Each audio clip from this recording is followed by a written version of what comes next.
Welcome again to BWS English Poem of the Week. This week's poem is a little bit of a gloomy one. It's written by the Northamptonshire Peasant Poet, John Clare. Clare wrote in the 19th century and unfortunately spent the last decades of his life in an asylum. But I thought that this poem helps us reflect on what it is to feel a little bit lost, a little bit away from the real world, which a lot of us do at the moment. So the poem is one of Clare's best known poems, and it's called I Am. I am, yet what I am, no one cares or knows. My friends forsake me like a memory lost. I am the self-consumer of my woes.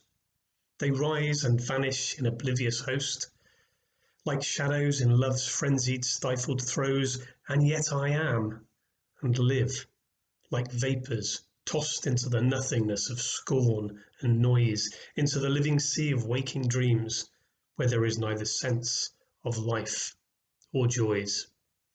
But the vast shipwreck of my life's esteems, even the dearest that I love the best, are strange, nay rather stranger than the rest.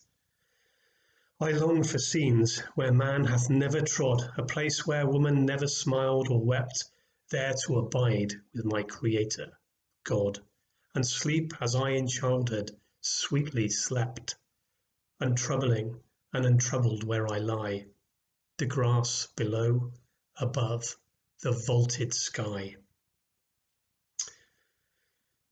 So that was this week's poem. We've got another poem by one of our very own, and this is by Fred, who wrote about these times of crisis. And Fred in year 7 wrote a poem called Give Thanks to the NHS. So thanks for sending that in, Fred.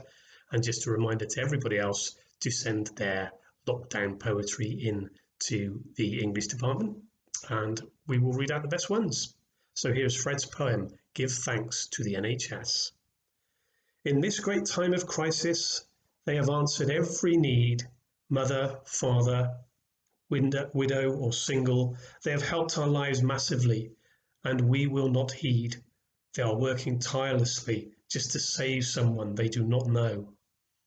We don't know what they are sacrificing and how generous they are, but someday when we come out of this, we will remember. We will remember what they did.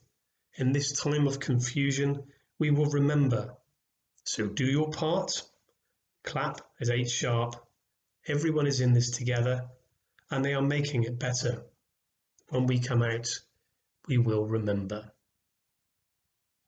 So, lovely words. Thank you very much for that, Fred.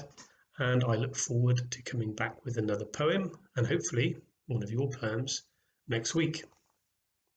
Signing off for now, folks.